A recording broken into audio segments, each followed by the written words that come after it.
Welcome back to Growth Without Referrals, the podcast where leaders talk honestly about what's actually working to win new clients today, beyond relying on referrals alone. I'm Mark Ferguson, and today I'm joined by Ty Sagalow.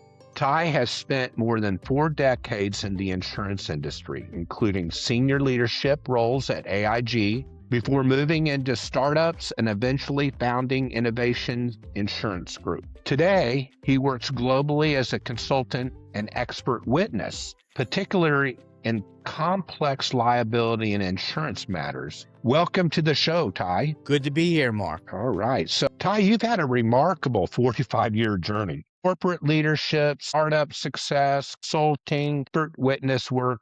What were some of the turning points that shaped how you think about growth? Well, of course, for most of that period of time, 30 plus years, I was in corporate America, mostly AIG, and then at Zurich, and then a smaller company called Tower. And so I've always thought about, even during all that period of time, what it would be like to be on my own, to be in charge of my own growth. Because for all those years, yes, I had divisions and I had subsidiaries in which I was in charge of, and I was held responsible for that growth, both top line and bottom line. But it's nothing like using those skills and putting out your own shingle. So after all these years, 29 years or so, at AIG in Zurich, at the age of 51, I decided to create my own company. And that was not an easy decision to make. I've been doing that for the last 16 years, interrupted by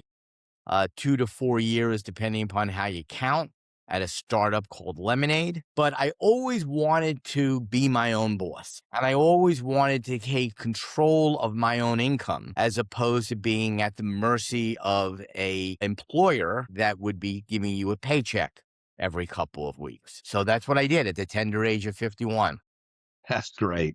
And when you transitioned from corporate roles into consulting, what surprised you most about attracting business? So I said that when I decided to become a consultant, it was because I wanted to be my own boss. What I quickly realized was I still wasn't my boss.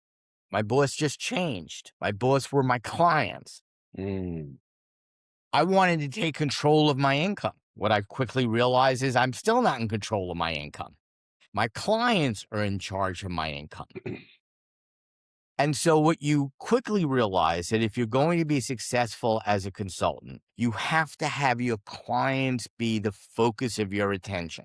You have to meet or succeed deadlines. You know, we had an old phrase when I was in Lemonade called EDUB, which stood for early delivery under budget. And I took that startup philosophy with me when I became a consultant. And while I wasn't always under budget, I tried to be under budget. And if I was over budget, not by that much. But I did take early delivery to heart and exceeding expectations, proving worth, proving your expertise. And that worked very well. Hi, that's a great perspective. At what point did you realize reputation and positioning mattered more than traditional marketing?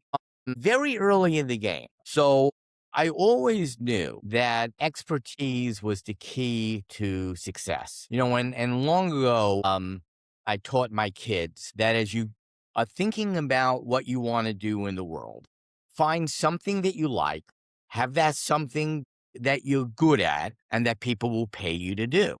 And you'll be happy and you'll be successful. Now, as a additional nuance to that advice is niches are always better. Try to find something that you do that no one else does or very, very few people do. Now, remember, it still has to be something that you enjoy and it has to be something that people will pay you for. But I'm a great believer in first mover advantage. And so that if you find something that you're an expert in, that there are not that many other experts, that is a formula to success. Great wisdom. And how did you personally identify your niche? You have to listen to the world, right?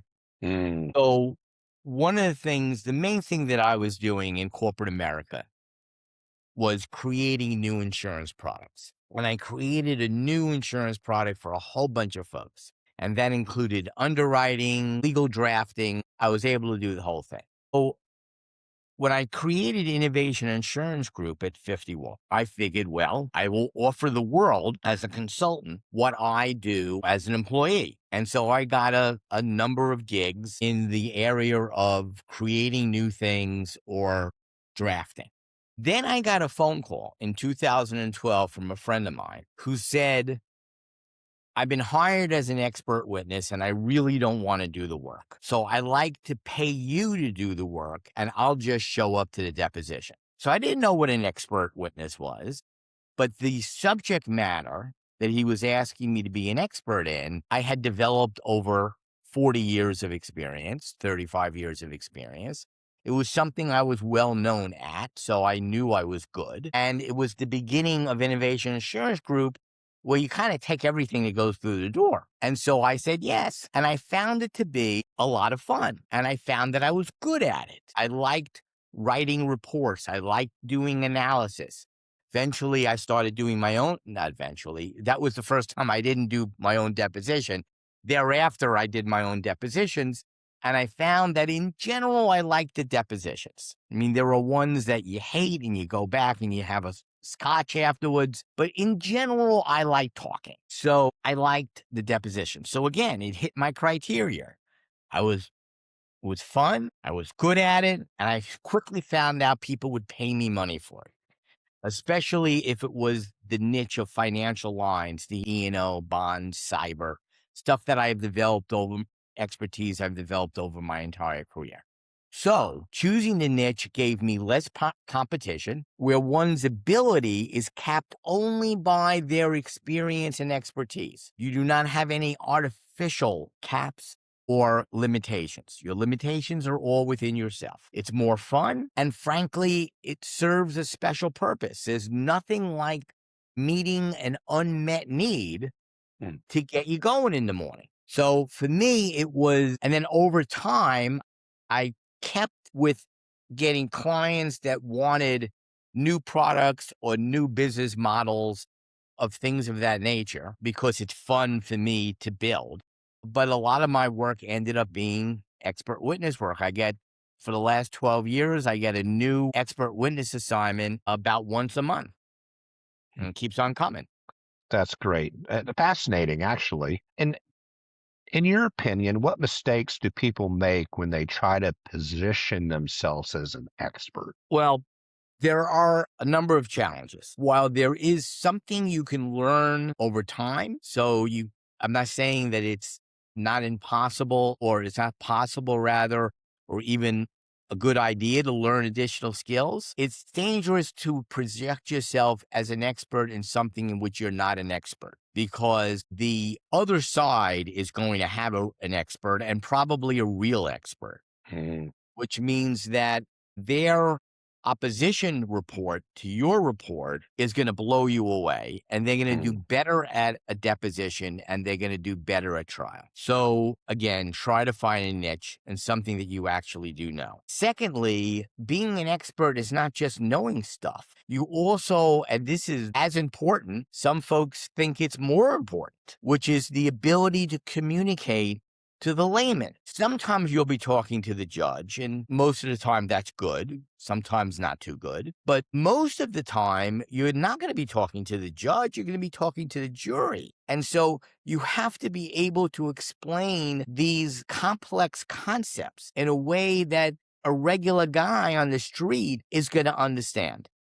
And your value as an expert derives in part on that skill. So, the amount of cases that go to trial is in the single digits, but the lawyer that hires you has to assume and does assume that it will go to trial. So they're constantly thinking about, how will my expert, or the person I'm thinking of hiring as an expert, do in front of a jury? Yes. Okay. And Ty, we're going to talk back to the podcast theme and about referrals, right? And many consultants rely heavily on referrals, but you've used other channels. You've used expert witness firms, SEO presence, credibility platforms. What approach has actually work for you outside of referrals? So if you're an expert witness, it is a good idea to get on the expert witness search firms directories. And again, the more of a niche you have, the more likely you'll get business. So if you're saying, you're an expert in medical malpractice, you'll be dumped with all the other experts on medical malpractice. I say I'm an expert in directors and officers liability insurance. The folks that are doing the search are searching for directors and officers liability insurance. So there'll be maybe a half a dozen guys there, but I narrowed it down to 6. And then I believe, and as it often is the case, my background and resume and CV is better than everybody else. So expert firms like Seek, SEAK, can be very important. You mentioned online presence, very, very important. People will eventually look at your website. It needs to be up to date. It needs to be good, meaning it should have case examples. It could have a list of clients or a list of testimonials. It should have a quick video if you can do it, 3 to 4 minutes, so people actually see who you are and can get a feeling for you. If you market correctly, then search engines will start picking you up. And for example, if you Google directors and officers liability insurance experts, I'm at the top or near the top. And I have never, once you get rid of the paid stuff, and the paid stuff just never works. I've tried it at least 3 times and it just doesn't have an ROI. Do the work to get unpaid. Google references. And eventually you want to be noticed by AI, and you will be. You want ChatGPT to notice you. You want Gemini to notice you. In addition to having your own website, you need to make sure that LinkedIn is up to date. That's the other place that professionals that are looking for, or people that are looking for professional consultants, will go to. Make sure it is up to date and make sure it is presentable. In the category of what doesn't work, paid referral lists. Not worth the money, right? First of all, they're either inadequate, not specific enough, or you're reaching out to people who don't know you and don't care, or already know you and do care. At the very, very beginning of my career, I had brochures, old-fashioned brochures. I was from corporate America. I go, I got to have a brochure. Nobody liked the brochure. I couldn't give those brochures away. So, and today, fast forward 20 years, it's even worse, right? I don't even have business cards anymore. You have to be in the electronic world. Now, don't get me wrong. I'm not saying that referrals are bad. I get a lot of business from people who say, I've spoken to so-and-so that hired you on a case and he highly recommends you. So referrals, if it's the right kind, can be quite good, but it needs to be referrals from people who are former clients of yours, or ones who really, really know you. At the beginning, you're not going to have that many former clients, but you are going to have people who know your skills and can either give you business directly, which is great, right? At the very beginning, you start calling up your friends, or will say good things about you. That word of mouth maximized is wisdom of the crowd. And that's what you want. You want wisdom of the crowd pointing at you. That's great, Ty. And when we talked before, you said something fascinating, that getting business isn't the challenge anymore. It's saying no is the challenge. So you said something very, very wise not too long ago, where you said most companies don't have a lead problem. They have a predictability problem. And that's absolutely right.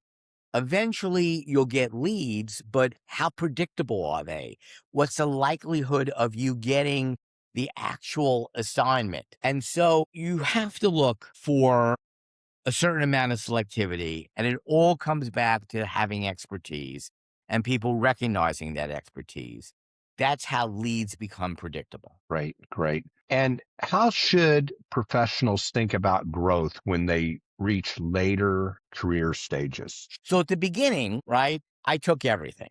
Anything that came my way that paid, I took. Eventually, you then get to the position where you just take things within your expertise. You've already built up a reputation. You don't want to screw it up by going outside of your expertise. And you built up enough of a reputation that you get enough business within your expertise to do very well. I'm saying generally. I'm talking about the one-man shop, right? If you hire other people that have different expertise, that's a great idea. If you want to have a team of 3 people, 5 people, 10 people, 20 people, if you want to build that sort of business, I'd give different advice.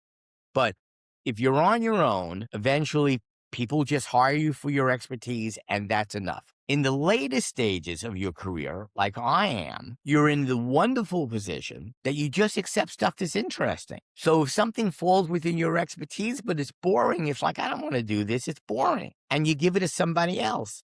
And if you're legally allowed to get a referral fee, you get a referral fee to give it to somebody else. But you don't take it, not because you can't do it, not because it doesn't fall within your expertise, but it's a plain ordinary case. That goes hand in hand with your rate, by the way.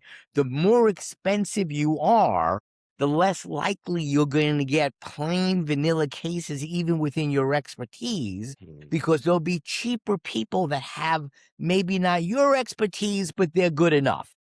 They have expertise in the area you have expertise, maybe not on your level, but they're cheaper. And in a simple case, they'll do fine. And again, the market will figure that out. Yes. And if someone wants to build a career where opportunities come to them, what should they focus on starting today? Okay. So not to be repetitive, but the purpose of this podcast is to talk about the importance of expertise. So to answer your question, you start off with developing expertise in something that few people have, even though at the beginning you're going to take everything that comes your way and you'll learn. You need to develop an expertise over time. Also, you have to be seen. You can't just be an expert. You have to be seen as an expert, which means go to panels, go to conferences, go on panels, project yourself as an expert, and have people in the audience say, oh, this guy really knows a lot about X. The next time I have a case about X, I'm going to hire him. I saw him on a panel. Second, keep an eye on expenses. No matter how good you are, it will be months, maybe years before you're profitable. You don't want the clock to run out on you. I remember when I first went out, my wife at the time so-so on me becoming a consultant. And I said, all right, let's give it 18 months. If I'm not profitable in 18 months, then my job will be to find another job, even if it pays less. And I was lucky. I was profitable after about 9 months, and it never went down. But at the beginning, I was highly unprofitable. And when I mean profitable, I mean pay your bills, not just your business bills. As a consultant, your business bills are going to be small. Talking about your main bills, your mortgage, your rent, utility, food. Now, you could lower your lifestyle. In my case, that didn't work because my wife wouldn't go for it. So we had to maintain the same lifestyle. But if you're very lucky, you'll be allowed to lower your lifestyle, and that will give you extra time. Keep an eye on expenses. Third, realize that 1/3 to even 2/3 of your time ain't going to be billable. Especially at the beginning, you're going to spend a lot of time on what's called business development. That's a fancy word for saying you talk to people who aren't paying you for talking to them. And of course, you have administrative expenses, sending out your bills, working your calendar. Don't be surprised if at the beginning that's 2/3 of your time. Even when you're at my spot, a quarter of my time is that, right? So it will always be there. As I mentioned, the easiest thing to do, have a good website, update your LinkedIn. You can do that right at the beginning. Don't be afraid. And then finally, don't be afraid to call your friends. They're your friends for a reason. And the ones that are most helpful are the ones that actually know your expertise and your professional skill set. Yes, your neighbor that you go golf with could probably be helpful, especially if he golfs with people who could be your clients. But it's better for people who know you know what you're doing and hires you either directly or will say, I've worked with you for decades. you're really good at this, feel free to have somebody call me. This is not the time to be shy. If you're going into business for yourself and you're shy, you're going to have to work it through, because nobody is going to pay attention to you if you don't get them to pay attention to you. That's very true. And Ty, here's a question. What's one belief about business development that you think is wrong? That everyone who likes you is going to give you business. Okay. I've had really close friends that didn't give me any business at the beginning. I had really close friends that gave me business at the beginning, and for that, I'm very grateful for. But I also had folks that I knew. I remember one person, and I'll tell you this story if you have a minute, which is, this was the beginning of my career. So I was taking the subway and I wasn't buying newspapers. And so I was on the platform in New York City on the subway, and I saw a newspaper on the floor, and I picked it up because that was the only way I would read newspapers. And there was an advertisement of someone I knew 15 years ago that was in the business of small business loans. And I said to myself, maybe I can get a small business loan. I'm a small business. So I go to see him. And back in the day, I did a pretty big favor for him. I helped him get started. And he's gotten very wealthy since that time, but it was 20 years ago. I mean, who remembers, right? And so I sat down with him and I asked him for a small business loan. And he said to me, Ty, you don't qualify for a small business loan, but I have something that I want you to do for me. I want to hire you as a consultant.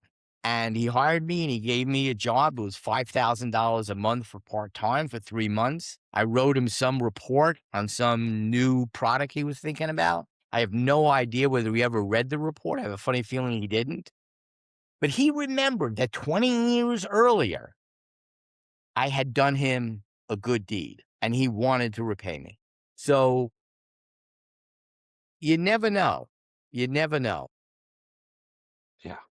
So, Ty, this has been a fascinating conversation, and thank you for sharing your experience and perspective.